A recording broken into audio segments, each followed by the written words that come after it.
Disney is very, very dependent on The Mandalorian right now. They really need this show to be successful because, number one, they're depending on this show to prop Star Wars back up. The Disney trilogy has done so much damage to the brand that I, at this point, don't know if it can recover because you really have kind of destroyed enthusiasm for any kind of project that takes place in between Return of the Jedi and The Force Awakens, because we already know what happens to most of the characters. They become a bunch of losers. And that was the Disney trilogy's biggest problem, is you turned everyone's favorite people into a bunch of losers. And I don't know if you can walk that back. I don't know. This isn't a good sign, though. Okay, Mandalorian Season 2 streaming numbers fall short of The Boys' Stranger Things. That's kind of pathetic, if you think about it. And it's no knock on those shows. I still need to watch The Boys. Never seen Stranger Things. But this is Star Wars. All right? Imagine if the Disney trilogy had been great and everybody loved it. The Mandalorian would be king. And it still does really good. I don't want to knock it down and say it's doing terrible. I think the show is good. I like the show. And the show is actually perfect for Disney. This is why they can pump out seasons 3 and 4 back to back like they're doing, because the show is socially distanced itself. Like, I mean, you've got him wearing that mask. He's never really around. He's like the lone wolf and the cub most of the show. So, like, it's an easy show to make, I would imagine, as far as, like, guidelines on dealing with the coof and stuff. So, they need this show to do good. And they're already trying to milk it dry. I talked about this on Saturday. They want to put it in an Amazing Spider-Man 2 scenario here and milk the show and introduce characters to give them their own shows, which I think is a mistake. You should keep the core product intact, but they're not doing that. But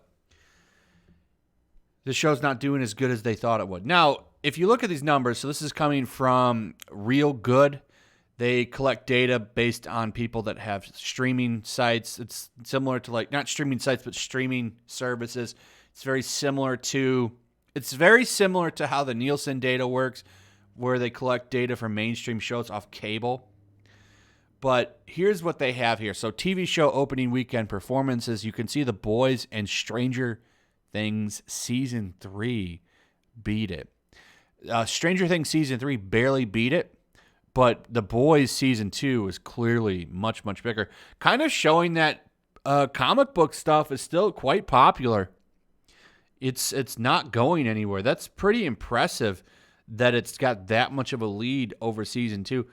But think about it this way. Okay, Season 2 of The Boys and Mandalorian Season 2. I wish I had the data for The Boys Season 1.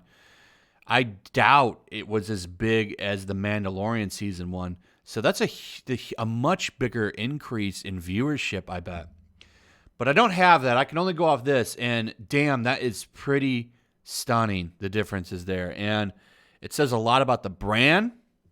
It says a lot about just even a good product is going to have trouble bringing back viewership from the corpse of Disney Star Wars. Think about it this way, too, because you remember the hype for Mandalorian Season 1, and then we go into Rise of Skywalker, and it's almost like if Rise of Skywalker had been good, you know, maybe the Mandalorian Season 2 premiere would have eclipsed The Boys Season 2, but that wasn't the case. Most people agree that movie sucked, or at least wasn't good. I thought it was a complete mess, but I don't really want to get into it. But this was really surprising to me. And then, of course, the drama that surrounds the show doesn't end. You've got Collider pumping out articles like this. The Mandalorian Season 2, Baby Yoda devoured a woman's children, and we need to talk about it.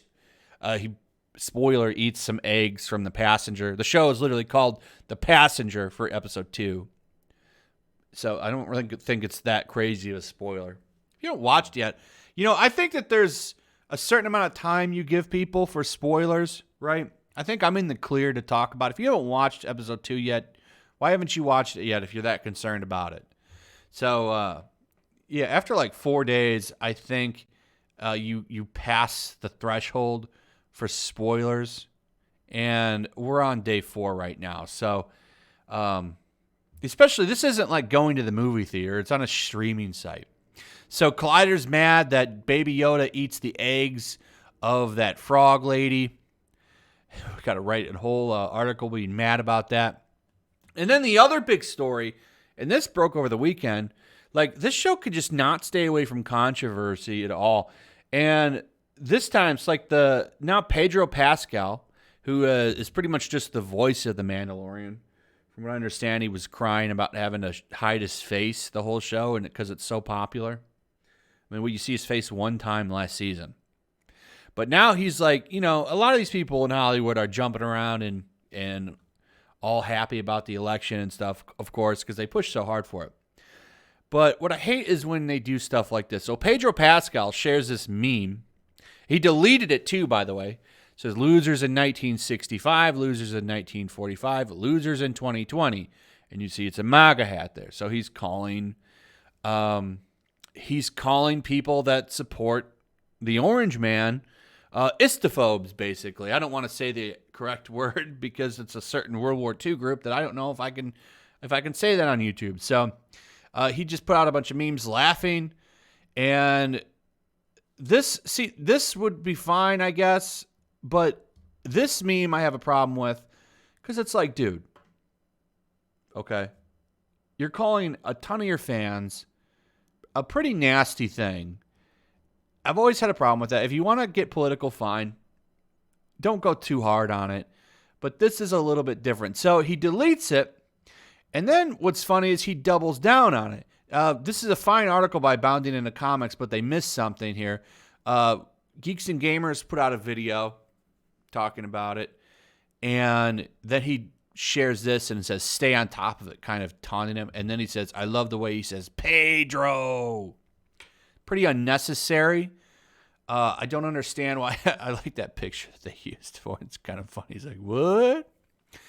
But it's like, dude, can't you just not hate on your fans? This is the kind of shit that devalues The Mandalorian, makes people not want to watch The Mandalorian. You're turning off more fans. You already turned off a bunch of fans from the Disney trilogy.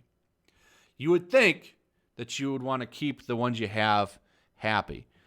Whether or not Disney will say anything to them about this, I don't know. I'm going to be honest, I highly doubt it. But it's just another example of celebrities being a bunch of jerks and treating their fans like trash, which seems to be, it's not so much treating them like trash. It's like, are you good enough to be my fan? And I've talked about it before. Are you good enough? It's not, do you want to be my fan? Do you want to enjoy my work? No, are you good enough to be my fan? Because if you don't have the right political values, I don't want you around. That's basically been the Hollywood mentality for the past 4 years. And you'd think it would kind of let up now, but that doesn't seem to be the case. It doesn't seem to be the case. Anyway, it seems like the clown show continues. Anyway, let me know what you're thinking. If has Pedro turned you off to The Mandalorian? Do you care about The Mandalorian? Were you turned off from Rise of the Skywalker? Are you just done with Star Wars? Are you enjoying The Mandalorian? Are you surprised that The Boys Season 2 beat it in views? Let me know. Also, if you would please, throw a like up, share the video, make sure you still subscribe. Subscribe if you're new, hit that notification bell, and I'll see you on the next one. Peace. Also, if you want to help support the channel, check out my Teespring store. There's a link in the description. You can find some merchandise in there that you might want to check out. Also, take a moment, make sure you're still subscribed to the channel. There's something going on right now, and they've been unsubscribing people. So just take a second and double check on that, and subscribe if you're new.